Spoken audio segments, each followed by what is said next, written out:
Assalamu alaikum students, hope you all are fine. In continuation with our discussion about hydrocarbons, आज हमने बात को शुरू करनी है आखिरी aliphatic hydrocarbon के बारे में, which is an alkyne molecule. तो let us give the heading alkynes first और फिर हम क्या करते हैं इसकी डिस्कशन को आगे लेके चलते हैं. ठीक है. अल्काइंस यू ऑलरेडी नो कि it is a member of the unsaturated hydrocarbon family. तो सबसे पहली बात तो यहां पर आपने ये नोट कर लेनी है कि alkynes can also be termed as unsaturated hydrocarbons. Alkynes को अनसैचुरेटेड हाइड्रोकार्बन्स भी हम कह सकते हैं because of the presence of multiple bonds in their structure. ठीक है, चूंकि ट्रिपल कोवेलेंट बॉन्ड के स्ट्रक्चर के अंदर होता है तो उसकी प्रेजेंस की वजह से आप इन्हें अनसैचुरेटेड हाइड्रोकार्बन्स कह सकते हो. ठीक है, तो that's point number one. They are unsaturated hydrocarbons because of the presence of triple covalent bond, which is to be highlighted in the next point. Second point में ये है कि ये वो molecules होते हैं which contain at least one carbon-carbon triple covalent bond in their structure. ठीक है, बिकॉज अनसैचुरेटेड हाइड्रोकार्बन्स दो किस्म के होते हैं, अल्कीन भी इसी फैमिली के अंदर इंक्लूडेड है. तो उस गलतफहमी को दूर करने के लिए आपने इस बात को क्या करना है, क्लियर करना है कि अल्काइंस वो मॉलिक्यूल्स होते हैं जिसमें you got a carbon carbon triple covalent bond. ठीक है, कम से कम एक, मतलब टोटल जो कोवेलेंट बॉन्ड्स इसके स्ट्रक्चर के अंदर मौजूद हैं, अगर हम उसकी डिटेल में जाएं तो apart from the presence of at least one carbon carbon triple covalent bond, इसके अलावा अल्काइंस के स्ट्रक्चर के अंदर आपको carbon carbon single covalent bond भी नजर आएंगे और carbon hydrogen single covalent bond भी नजर आएंगे. तो ये तीन पॉसिबिलिटीज हैं as far as the covalent bonds are concerned which are present in the molecule of alkyne. ठीक है, ये होगी बात इसकी. Third important thing is about the simplest molecule, जहां से इसकी होमोलोगस सीरीज शुरू होती है. Family of alkynes starts from the simplest member which contains two carbon atoms in it, और उसका स्ट्रक्चर हम बनाएंगे ऐसे CH ट्रिपल बॉन्ड CH. सबसे छोटा अल्काइन का मॉलिक्यूल इथाइन है. इसको आप क्या कह सकते हो, you can call it by two different names. या तो इसके लिए हम वर्ड इस्तेमाल कर सकते हैं इथाइन का. इथाइन के अलावा इस मॉलिक्यूल को हम एसिटाइलिन भी कह सकते हैं. Either you call it ethyne और you call it as acetylene. ये दो नाम हैं जो आप दे सकते हो किसके लिए, you can give this for this molecule, इसके लिए आप इस्तेमाल कर सकते हो. Then let's come towards the general formula. General formula is CnH2n-2. This is normally employed for calculating the number of hydrogen atoms present in the structure of alkynes. Alkynes के structure के अंदर अगर आपने हाइड्रोजन की तादाद का अंदाजा लगाना है तो you got to use this formula. इसमें आपने जो n है, n की जगह आपने कार्बन एटम की तादाद को पुट करना है. तो हाइड्रोजन को मालूम करने के लिए कम से कम ये एक प्री रिक्विजिट है for finding out the number of hydrogen atoms in alkynes. That is you got to know के अल्काइन मॉलिक्यूल के अंदर कितने कार्बन एटम्स मौजूद हैं, तब बात आगे बढ़ेगी. ठीक है, तो ये इनका जनरल फॉर्मूला हो गया. जनरल फॉर्मूला के साथ ही इसका इंट्रोडक्शन हो जाता है कंप्लीट. अब हम आ जाते हैं किसकी तरफ, will come towards their nomenclature. Nomenclature की तरफ हम आ जाते हैं. नॉमेनक्लेचर में we got to understand the rules which are set for naming alkynes according to IUPAC system. तो यहां पर जो पहला रूल है, it will be pretty much the same what we have studied for alkenes. लेकिन before we can go on to the rules, यहां पर जो कम से कम पहले 10 हैं, 10 कार्बन एटम तक जो अल्काइन मॉलिक्यूल्स हैं, उनके नाम मैं आपको बता देता हूं ताकि कंफ्यूजन मौजूद ना हो.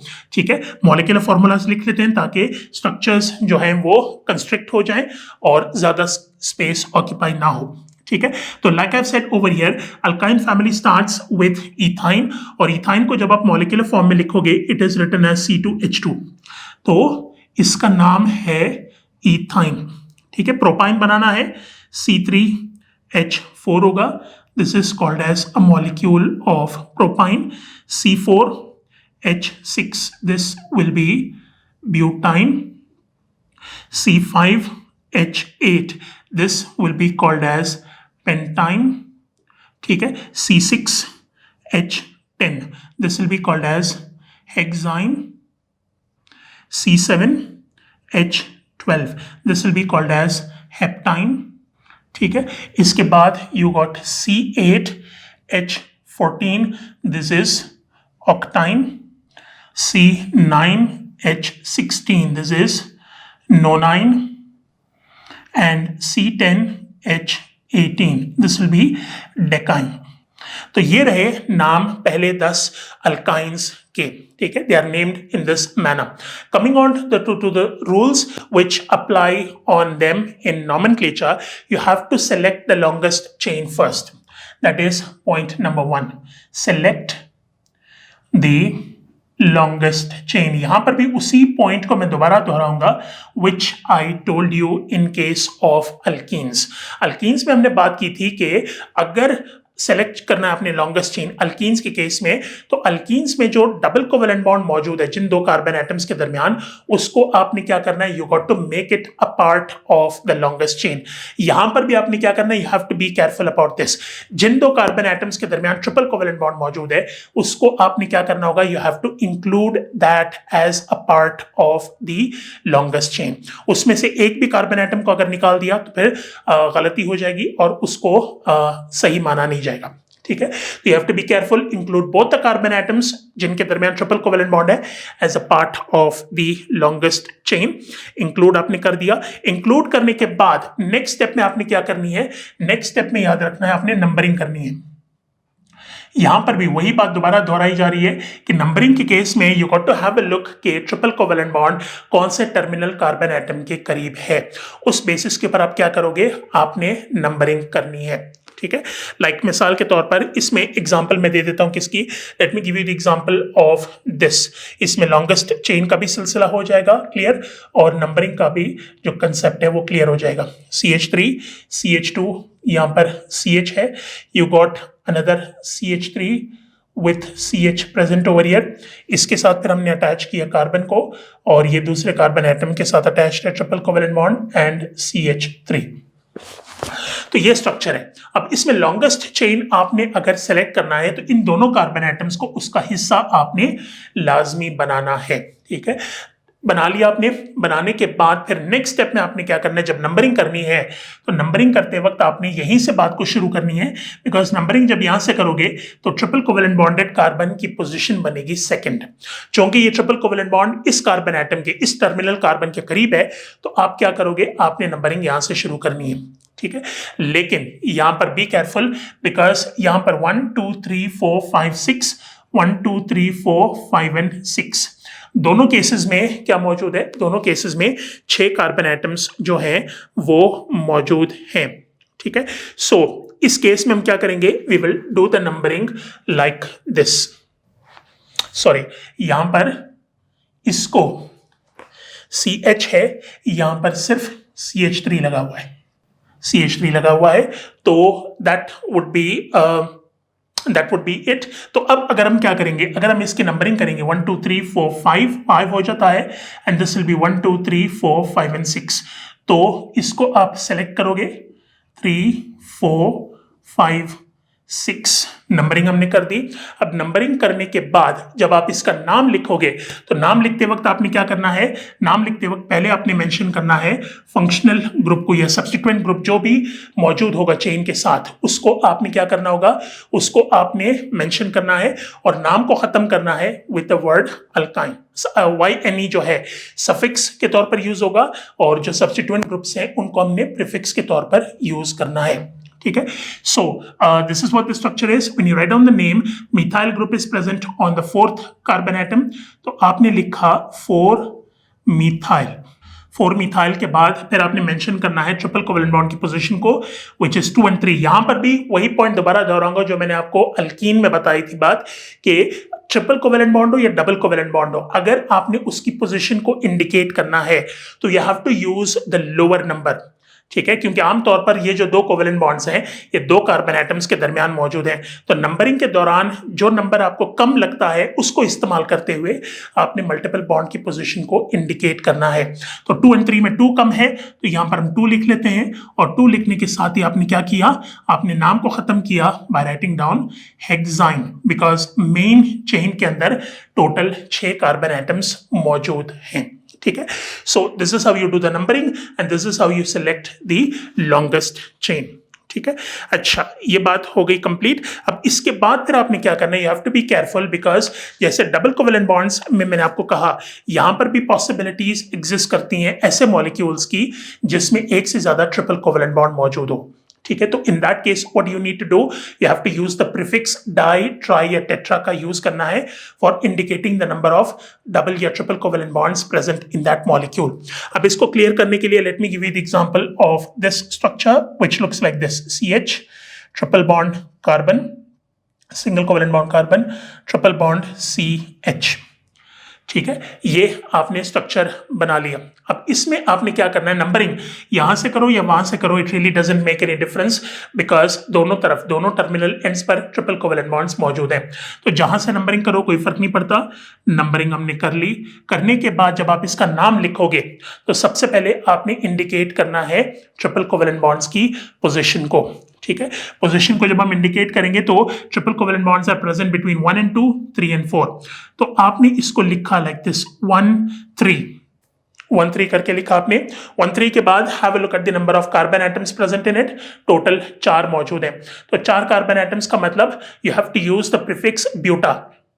ब्यूटा इंडिकेट करेगा 4 कार्बन एटम्स को। तो 1 and 3 लिखने के बाद आपने यहां पर ब्यूटा का वर्ड ऐड करना है। ब्यूटा के बाद चूंकि 2 ट्रिपल कोवेलेंट बॉन्ड्स हैं, यूज द वर्ड डाई, और आखिर में आपने क्या किया, YNE लगा दिया। तो 1 3 ब्यूटा डाई आइन, this is how you write down the name of this compound. ठीक है, right. Last of all, concluding the nomenclature, सिर्फ एक और पॉइंट आपने समझना है। आपको ऐसे भी मॉलिक्यूल्स मिलेंगे जिसमें double and triple covalent bonds दोनों मौजूद हों। ठीक है, तो इस केस में जो कोवेलेंट बॉन्ड टर्मिनल कार्बन के करीब मौजूद होगा वहां से आपने नंबरिंग करनी है, दैट्स प्रीटी क्लियर। लेकिन कंफ्यूजन तब मौजूद होगी जब double and triple covalent bonds की पोजीशन सेम होगी। ठीक है, in that case what you need to do, आपने प्रायोरिटाइज करना है डबल कोवेलेंट बॉन्ड को। नंबरिंग डबल कोवेलेंट बॉन्ड से करनी है। प्रीफिक्स के तौर पर जब नाम लिखोगे डबल कोवेलेंट बॉन्ड को पहले मेंशन करना है और ट्रिपल कोवेलेंट बॉन्ड को बाद में मेंशन करना है। अब इस पॉइंट को क्लियर करने के लिए let me give you this example. See 3 examples देख लेते हैं ताकि पूरा का पूरा कंसेप्ट क्लियर हो जाए। अब पहले केस में if you have a structure that looks like this, CH triple bond carbon, single bond CH, double bond CH, single bond CH3। अब इस स्ट्रक्चर में अगर हम देखें तो ट्रिपल कोवेलेंट बॉन्ड मौजूद है टर्मिनल एंड पर, ठीक है, और डबल कोवेलेंट बॉन्ड दरमियान में मौजूद है। अगर हम नंबरिंग करते भी हैं तो डबल कोवेलेंट बॉन्ड की पोजीशन बनती है सेकंड और ट्रिपल कोवेलेंट बॉन्ड की फर्स्ट बनती है। इन दिस केस आपने नंबरिंग करनी है यहां से, ट्रिपल कोवेलेंट बॉन्ड को प्रायोरिटाइज करना है और नंबरिंग यहां से करनी है। और इसका नाम कैसे लिखोगे, like I told you, in this case ऐसे कंपाउंड्स जिसमें double and triple covalent bonds दोनों मौजूद होते हैं, इस केस में आपने डबल कोवेलेंट बॉन्ड से नाम को शुरू करना है और ट्रिपल कोवेलेंट बॉन्ड को सफिक्स के तौर पर यूज करना है। तो name of this compound would be 3 के साथ 5 कार्बन एटम्स हैं, तो आपने मेंशन किया पेंटीन, 3 पेंटीन के बाद डैश लगाया और 1 पर ट्रिपल कोवेलेंट बॉन्ड है तो 1 लिखा। 1 लिख के आपने नाम को कंप्लीट किया by writing down YNE, 3 pentene 1 yne. This is how you write down the structure, this is how you write down the name of this molecule. अब इसमें अगर हम क्या करें, if we exchange their positions, position को exchange करने का मतलब instead of a triple covalent bond मैंने यहां पर डबल कोवेलेंट बॉन्ड बनाया, CH2 double bond CH, single bond carbon, triple bond carbon, ठीक है, और सिंगल कोवेलेंट बॉन्ड CH3। इस तरह का स्ट्रक्चर जब मिल जाता है तो यू कैन क्लियरली सी हमने क्या किया है, इन दोनों की पोजीशंस को एक्सचेंज कर लिया है। अब चूंकि डबल कोवेलेंट बॉन्ड मौजूद है टर्मिनल एंड पर, ना आप नंबरिंग यहां से शुरू करोगे। ठीक है, यहां पर इसकी पोजीशन चूंकि सेकंड बन रही है तो you don't have to prioritize triple covalent bond. Numbering को यहां से शुरू करें 1 2 3 4 एंड 5। अब क्या करना है, जब आप इसका नाम लिखोगे you write it down as 1 pentene और 3 पर ट्रिपल कोवेलेंट बॉन्ड है तो उसके साथ YNE हमने लगा दिया, 1 पेंटीन 3 आइन। प्रॉब्लम तब होती है, इन दोनों एग्जांपल्स में कोई मुश्किल नहीं है। ट्रिपल कोवेलेंट बॉन्ड या डबल कोवेलेंट बॉन्ड जो टर्मिनल एंड के पर मौजूद है तो आपने उनको प्रायोरिटाइज करके नंबरिंग कर दी। प्रॉब्लम वहां पर शुरू होती है जहां पर ये दोनों एक ही पोजीशन के ऊपर मौजूद हों। ठीक है, like you have the structure of this CH triple bond carbon, single covalent bond CH2, single covalent bond CH और डबल कोवेलेंट बॉन्ड CH2। अब इस स्ट्रक्चर के अंदर double and triple covalent bonds मौजूद हैं एक ही पोजीशन के ऊपर। उस टर्मिनल एंड पर ट्रिपल कोवेलेंट बॉन्ड है, इस टर्मिनल एंड पर डबल कोवेलेंट बॉन्ड है। तो इसकी मैं बात कर रहा था। आई टोल्ड यू कि इस तरह की सिचुएशन जब डेवलप हो जाए तो फिर आपने क्या करना है, you have to prioritize double covalent bond और नंबरिंग आपने वहां से शुरू करनी है। नंबरिंग जब यहां से शुरू करोगे डबल कोवेलेंट बॉन्ड से तो ये होगा लाइक दिस, और नाम क्या होगा इसका, इट विल बी 1 पेंटीन और 4 और 5 के बीच में चूंकि ट्रिपल कोवेलेंट बॉन्ड है तो आपने 4 लिख के YNE लिखा, 1 pentene 4 yne. This is how you write down the name of this molecule. ठीक है, तो जितने इंपॉर्टेंट पॉइंट्स थे उन सबको हमने क्या कर लिया, एक एक करके एनालाइज कर लिया। ठीक है, अब हम क्या करते हैं, with this your nomenclature comes to an end. हम अब शुरू करते हैं relative stability of alkynes. Stability of alkynes, alkynes की जो स्टेबिलिटी है वो 2 इंपॉर्टेंट फैक्टर्स के ऊपर डिपेंड करती है। सबसे पहला फैक्टर जो अल्काइंस की स्टेबिलिटी को डिटरमाइन करता है, that is the position of triple bond. Molecule के अंदर ट्रिपल कोवेलेंट बॉन्ड मौजूद कहां पर है। ठीक है, तो इसको अगर आपने क्या करना है, इसको अगर आपने देखना है तो याद रखें, अगर ट्रिपल कोवेलेंट बॉन्ड मौजूद होगा चेन के दरमियान में, in the centre of the chain, तो वो ज्यादा स्टेबल होगा as compare to what, as compare to the molecules which have a triple covalent bond present at the terminal end. अब इसमें क्लियर करने के लिए let me give you 2 examples. 2 pentyne जो है वो 1 पेंटाइन से ज्यादा स्टेबल होता है। दोनों के स्ट्रक्चर्स बना के दिखा लेते हैं। 2 पेंटाइन को हम बनाएंगे ऐसे, 5 कार्बन एटम्स हैं, 1 2 3 4 5। दूसरे और तीसरे के बीच में ट्रिपल कोवेलेंट बॉन्ड हमने बनाया। अब सिर्फ आपने इसकी हाइड्रोजन को पूरा करना है। 3 हाइड्रोजन वहां पर, यहां पर भी 3 हाइड्रोजन, इन दोनों पे कोई हाइड्रोजन नहीं लगेगा, और यहां पर आपने लगा लिया 2 हाइड्रोजन एटम्स को। तो नंबरिंग भी कर लेते हैं, 1 2 3 4 एंड 5। This is 2 pentyne. बिल्कुल चेन के दरमियान में आपको ट्रिपल कोवेलेंट बॉन्ड नजर आ रहा है। इसकी स्टेबिलिटी ज्यादा होगी 1 पेंटाइन के मुकाबले में।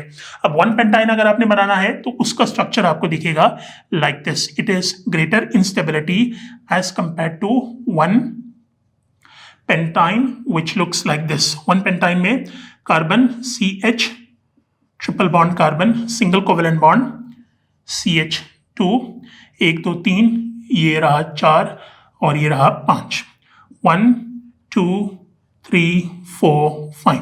तो 1 पेंटाइन ये रहा। तो ट्रिपल कोवेलेंट बॉन्ड अगर आपने टर्मिनल एंड के ऊपर लगाया तो स्टेबिलिटी हो जाती है इसकी कम। याद रखें, स्टेबिलिटी जिसकी कम होती है उसकी रिएक्टिविटी ऑटोमेटिकली ज्यादा हो जाती है। तो आप ये भी कह सकते हो कि स्टेबिलिटी के हवाले से तो आपने इस तरह लिखा इसको, लेकिन अगर रिएक्टिविटी के हवाले से आप इन दोनों मॉलिक्यूल्स को आपस में कंपेयर करो तो 1 pentyne will be more reactive as compare to 2 pentyne. ठीक है, इसकी वजह भी आगे जाके हम एसिडिटी ऑफ अल्काइंस में डिस्कस करेंगे। ठीक है, फॉर नाउ अंडरस्टैंड दिस के टर्मिनल अल्काइंस की स्टेबिलिटी कम होती है और दरमियान में जो ट्रिपल कोवेलेंट बॉन्ड होगा उसकी स्टेबिलिटी ज्यादा होती है। ब्रांचिंग को जितना ज्यादा इंक्रीज करोगे स्टेबिलिटी उतनी ही बढ़ती है। Number 2 is branching present in the molecule. Branching को जितना ज्यादा करोगे उतना ही ज्यादा क्या होगा, उतना ही ज्यादा मॉलिक्यूल स्टेबल होगा। अब इसमें भी 2 एग्जांपल्स ले लेते हैं। 2,5 dimethyl 3 hexyne is more stable then 3 hexyne. अब 3 हेक्साइन का स्ट्रक्चर हमने देखा हुआ है, दोबारा बना लेते हैं। CH3 CH2 carbon, triple bond carbon, 1 2 3 4 5 and 6। Numbering भी कर लेते हैं, 1 2 3 4 5 6। This is present in the form of a straight chain. ठीक है, this is what we call a molecule of 3 hexyne, और इसकी स्टेबिलिटी थोड़ी कम होती है क्योंकि इस स्ट्रक्चर के अंदर आपको ब्रांचेस नजर नहीं आ रहे, कोई ब्रांचिंग मौजूद नहीं है। लेकिन इसी स्ट्रक्चर के अंदर अगर हम क्या करें, हम अगर अटैच करें 2,5 डाइमिथाइल 3 हेक्साइन, यही स्ट्रक्चर पहले बना लेते हैं over here, it is less in stability as compare to this. CH3 CH CH3 carbon, triple bond carbon, फिर CH आपने किया, यहाँ पर फिर CH3 बनाया और फिर CH3 कर दिया। नंबरिंग अगर हम करेंगे 1 2 3 4 5 6, दिस इज 2,5-dimethyl 3-hexyne। इसकी स्टेबिलिटी जो है वो इसके मुकाबले में ज्यादा होती है क्योंकि इसमें ब्रांचिंग ज्यादा है और इसमें ब्रांचिंग कम है। तो these are the two factors that determine the stability of alkynes. One is the position of triple covalent bond, and number two is the number of substituent groups which are attached to the main chain of the alkyne molecule.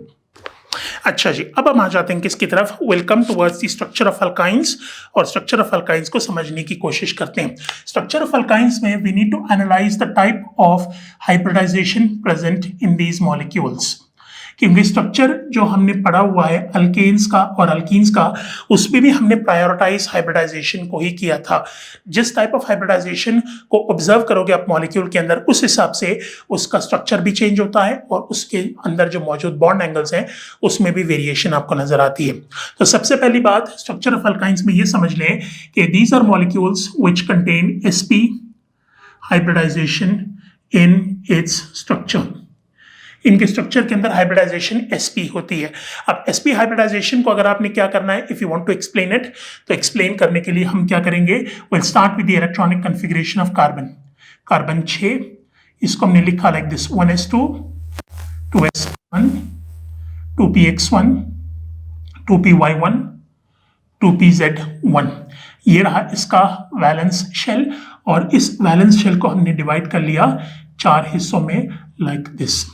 4 हिस्सों में divide करने के बाद फिर हमने क्या किया, फिर हमने 2s और 2px ऑर्बिटल को आपस में मिलाया, बिकॉज sp हाइब्रिडाइजेशन में 2s s ऑर्बिटल और p, एक s ऑर्बिटल और एक p ऑर्बिटल आपस में कंबाइन होते हैं और कंबाइन होकर 2 हाइब्रिड sp ऑर्बिटल्स प्रोड्यूस करते हैं। तो these two combine to produce 2 hybrid sp orbitals. 2 hybrid sp orbital produce होते हैं when you combine 2s and 2px together. You can clearly see कि इस केस में 2py और 2pz क्या नहीं कर रहे, they are not involving themselves in the process of hybridization, which basically means कि ये 2 ऐसे ऑर्बिटल्स हैं जिनको इस्तेमाल करते हुए हमने पाई बॉन्ड बनाना है। ये बात हमने अल्कीन्स में भी देखी। अल्कीन्स में 2pz जो ऑर्बिटल है उसने अपने आप को इन्वॉल्व नहीं किया था हाइब्रिडाइजेशन में, जिसको इस्तेमाल करते हुए हमने क्या किया था, फिर पाई बॉन्ड बनाया था। तो आप ये कह सकते हो कि ये जो 2 ऑर्बिटल्स हैं these are involved in the formation of pi bonds. Pi bond की फॉर्मेशन हम करेंगे। अब ऑर्बिटल्स मिक्स हो गए, जब आप इसका स्ट्रक्चर बनाओगे तो स्ट्रक्चर को हम बना लेते हैं लाइक दिस। सबसे पहले let us start with 2py, ऐसे बना लिया इसको, ठीक है। इसके बाद एक हाइब्रिड sp ऑर्बिटल को आपने यहां पर बनाया, दूसरा हाइब्रिड sp ऑर्बिटल आपने ऐसे बना लिया। अब क्या करना है, 2pz ऑर्बिटल को बनाना है। 2pz ऑर्बिटल को आप क्या करो, इन ऑर्बिटल्स के दरमियान एडजस्ट कर लो लाइक दिस। ये बना आपका 2pz। So this represents a single carbon atom जिसमें ये 2py है, दिस इज 2pz, ये एक sp एक दूसरा sp orbital.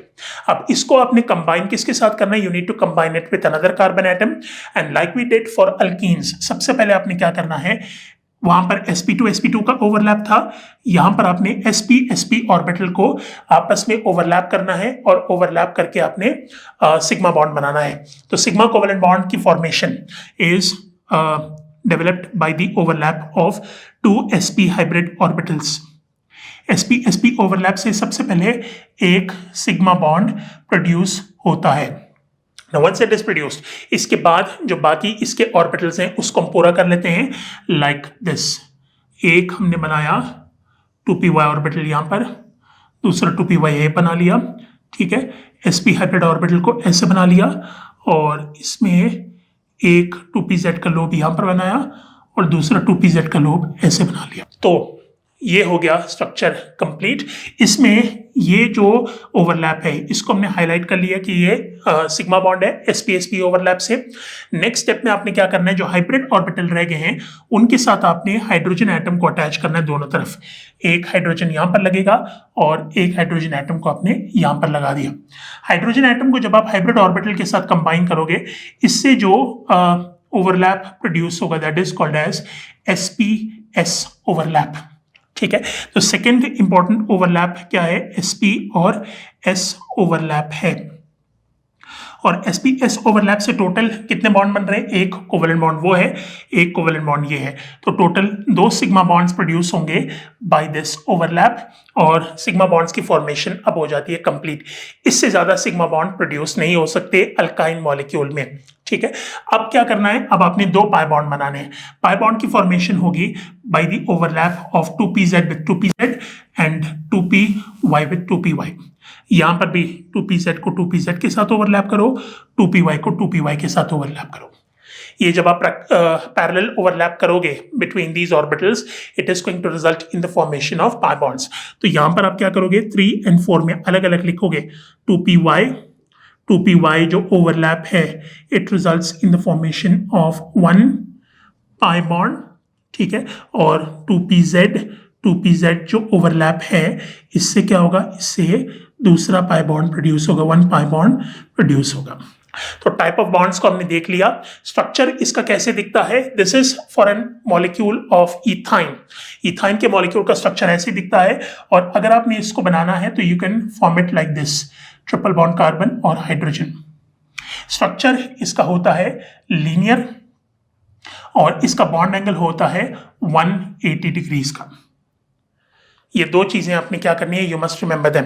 One is the structure which is linear and bond angle is around 180 degrees। तो जितने पॉइंट्स थे इसमें स्ट्रक्चर में एक्सप्लेन करने के लायक, तकरीबन उन सबको हमने क्या कर लिया? उन सबको हमने कवर कर लिया, ठीक है।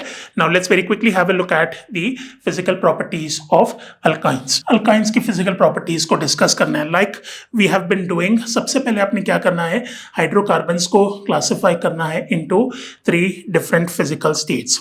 तो सबसे पहले हम क्या करेंगे? हम लिखेंगे उन अल्काइन मॉलिक्यूल्स को जो गैस की हालत में एग्जिस्ट करते हैं। पहले 3 अल्काइन मॉलिक्यूल्स कौन कौन से होते हैं? एक होता है C2H2 which is ethyne, C3H4 propyne, C4H6 butyne. ये 3 मॉलिक्यूल्स हैं जो गैस की हालत में मौजूद होते हैं। 5वें कार्बन एटम से इसका लिक्विड स्टेट शुरू होता है। तो लिक्विड को भी हमने क्या कर लिया? मेंशन कर लिया यहां पर, C5H8।